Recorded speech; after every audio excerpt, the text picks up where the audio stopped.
যেমন আজকে আমার কাছে মাগরিবের পরে একটা প্রশ্ন আসছে যে হুজুর আমরা 6 জন শরীক আছি, কয়জন আছি?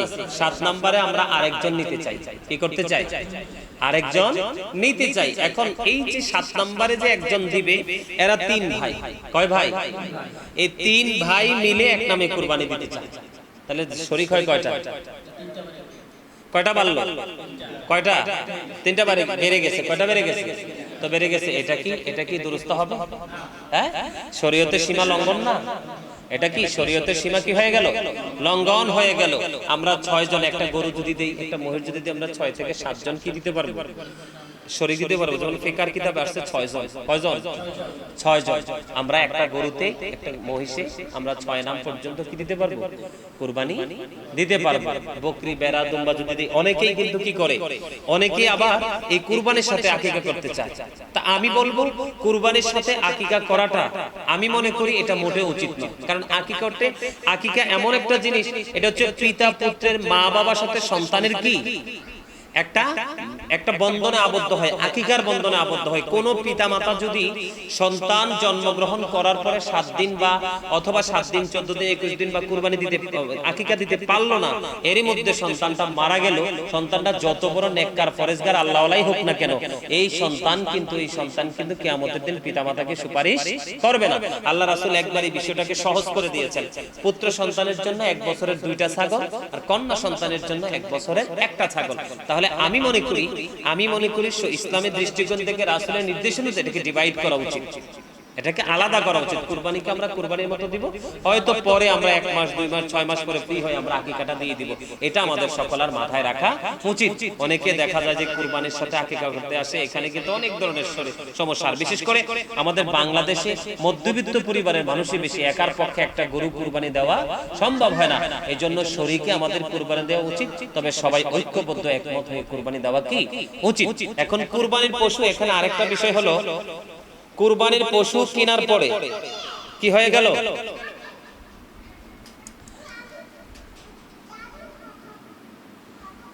কুরবানির পশু কেনার পরে, কুরবানি পশুর কেনার পরে কি হয়ে গেল? এটা হারায় গেল বা চুরি নিয়ে গেল। কি হয়ে গেল? হারাই গেল বা চুরি নিয়ে গেল, বা এটা হারাই গেল বা চুরি নিয়ে গেল, এটা স্থানান্তর হয়ে গেল। তিনি পশু কিন্তু খরিদ করে ফেলেছেন, কিন্তু সেই মুহূর্তে তার কি করণীয়? সেই মুহূর্তে তার আরেকটা পশু খরিদ করে কি করতে হবে? কুরবানি করতে হবে। এটা আরেকটা পশু খরিদ করার পরে যদি তার চুরি যাওয়া বা হারিয়ে যাওয়াটা সেটা পায়, সেটা আবার কি করতে পারবে? সেটা আবার কুরবানি করে দিতে পারবে গরিবদের মাঝে। কি করে? কুরবানির 3 দিন। কয়দিন? আমরা তো 10 তারিখে ঈদের জামাত পড়ব, 11 তারিখ 12 তারিখ সূর্যাস্ত যাওয়ার আগ পর্যন্ত কয়দিন? ঈদের পরে 2 দিন কুরবানি দেওয়া যায়। কয়দিন? হ্যাঁ। আর আমাদের এখানে মাঝখানে আমি এবার যদি ভুলে যাই, আমাদের আরেকটা কাজ করা উচিত। কুরবানির দিনে আমাদের কি করা উচিত? কুরবানির দিনে আমাদের একটা কাজ করা উচিত। সেই কাজটা হলো যে 9 তারিখ জিলহজ ফজর থেকে, কত? 9 তারিখ জিলহজ ফজর থেকে 13 তারিখ জিলহজ আসর পর্যন্ত আমাদের তাকবীরে তাশরিক দেওয়া আমাদের কি কর্তব্য, এটা আমাদেরকে করতে হবে। আল্লাহু আকবার, আল্লাহু আকবার, লা ইলাহা ইল্লাল্লাহ, আল্লাহু আকবার, আল্লাহু আকবার, লিল্লাহিল হামদ। প্রত্যেক নামাজ পড়ে, ফরজ নামাজের পরে সালাম ফিরাই আমরা কি করব? তাকবীরে তাশরিক দিতে হবে। মনে থাকবে? এটা আমাদের কি করা উচিত? আমাদের করা উচিত, মনে রাখা উচিত, এই আমলগুলো আমাদের করা উচিত। একটা বিষয় কি করতে হবে?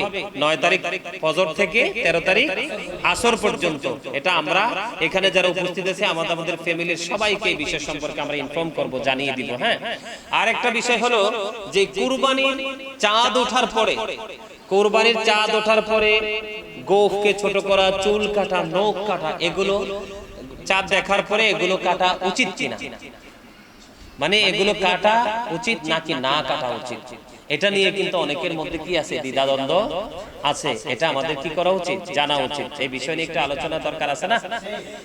আল্লাহ আমাদের এই কুরবানির চাঁদ দেখার পরে, যিনি কুরবানি দাতা, ইনি চাঁদ দেখার পরে চুল, দাড়ি বা নখ, দাড়িতে এমনি আমরা কুল লাগাই না। বিশেষ করে আমরা আহলে সুন্নাত ওয়াল জামাতের খারিজিরা বিশেষ করে দাড়িতে কিন্তু ডিজাইন করে। কি করে? খারিজিরা কিন্তু স্মার্ট দেখার জন্য, হ্যান্ডসাম দেখা যাওয়ার জন্য, মানুষের মন জয় করার জন্য। কারণ খারিজিরা মূলত আল্লাহ রাসূলকে খুশি করার জন্য কিন্তু তারা কাজ করে না, তারা লোক দেখানো কাজ করে, মানুষকে দুর্বল করার করার জন্য, মানুষের পকেট থেকে টাকা হাতিয়ে নেওয়ার জন্য, তাদের স্বার্থ হাসিল করার জন্য কিন্তু খারিজিরা এই কাজটা করে। কিন্তু আমরা বিশেষ করে আহলে সুন্নাত ওয়াল জামাতের অন্তর্ভুক্ত যারা, আমরা কিন্তু এগুলো করি না।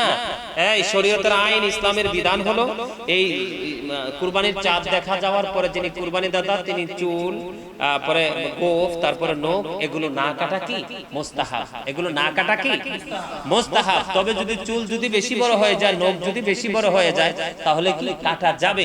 তবে যেহেতু এটা একটা সুন্নাহ, এটা কি, এটা একটা সুন্নাহ, আমাদের মনে রাখতে হবে যখন ইসলামের প্রতিকূল অবস্থা পৃথিবীতে তৈরি হয়ে যাবে, তার মানে সুন্নতগুলো ধীরে ধীরে আমাদের কাছ থেকে কি হয়ে যাচ্ছে, বিলীন হয়ে যাচ্ছে, হারিয়ে যাচ্ছে।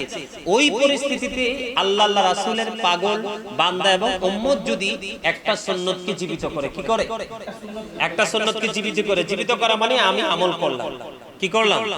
যেমন বর্তমানে বাংলাদেশে আমি যেটা দেখতে পাই, বাংলাদেশে গোটা পৃথিবীতে, যেমন আমেরিকাতে, লন্ডনে, ইটালিতে, বিভিন্ন দেশ, পৃথিবীর বিভিন্ন দেশ থেকে মানে আমার কাছে যে প্রশ্নগুলো আছে, আমার কাছে যে জানতে চায় মানুষ, এর মধ্যে আমি একটা জিনিস বুঝতে পারছি, বর্তমানে পুরুষদের তুলনায় মা বোনেরা কিন্তু বেশি আমল করতে চায়, ঠিক না? যেটা আমি প্র্যাকটিক্যালি প্রমাণ।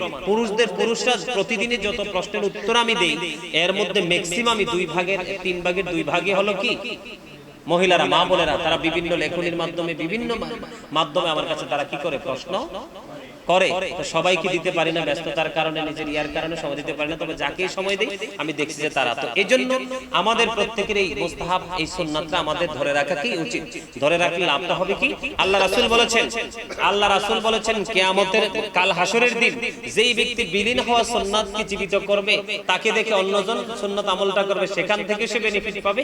এবং কাল কিয়ামতের দিন আল্লাহ রাসূল জানিয়ে দিয়েছেন আমাদেরকে, তাকে 100 শহীদের মর্যাদা দিয়ে তাকে জান্নাতে ঢোকানো হবে। তাহলে এইটা ঈদের যারা কুরবানি দিবে তাদের চাঁদ দেখা যাওয়ার পরে কি করা যাবে না। আমি ব্যক্তিগতভাবে আহলে সুন্নাত ওয়াল জামাতের অন্তর্ভুক্ত যারা ফিউচার নিয়ে ভাবে, ভবিষ্যৎ নিয়ে ভাবে, বর্জকি জীবন নিয়ে ভাবে, তাদেরকে বলবো এটা মানা কি উচিত। তবে যদি বড় হয়ে যায়, আপনার কাছে আনেজি লাগে, তাহলে কাটা কি দুরস্ত আছে।